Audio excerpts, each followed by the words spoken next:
Das Bärle kommt mit seiner Alten übers Kreuz, weil er's Fasten abbricht.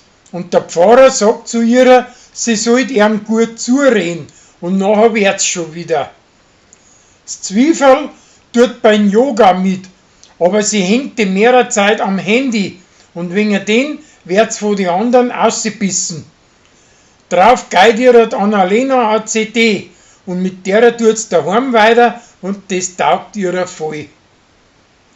Der Sascha hat an Schandi einen Deppen geheißen und für das muss er mehr als 1000 Euro Strafblecher. Aber das lässt er sich nicht gefallen und macht die Sache Gerichtsmasse. Weil bei dem Prozess eine Kleinigkeit nicht stimmt, lässt er nur mal aufrollen und verspulten und legt schließlich einen Einspruch ein.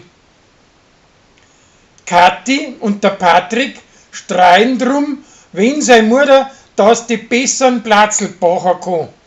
Und drum machen sie es alle zwei nach, aber die werden nix. Und schließlich gewinnen die von Pauli seiner Großmutter.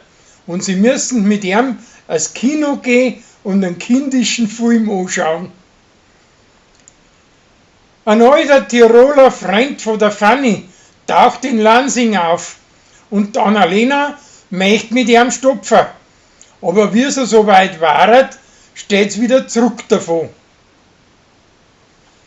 Der Roland darf ihm aus dem Bärle sein Holz einen Christbaum schlagen und sucht ihm den allerschiersten Teufel aus. Den verschönert er aber danach so, dass er fescher ist, als wir ein Bärle da sein.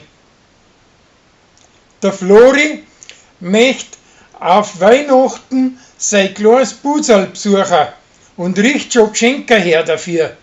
Aber nachher wird's krank und er muss daheim bleiben. Am Heiligen Abend geht's ein Unfall und der Giftwolken hängt über Lansing und der Spritzenwagen ruckt aus und die Leute müssen in die Häuser bleiben und kommen im Brunnerwirtshaus zusammen. Und der Pfarrer bettet mit ihr, dass alles gut ausgeht. Die Ururi ist ein Holztaus und der Flori sucht's und find's und rett's, samt dem, dass er davor mit ihr zusammengerückt ist.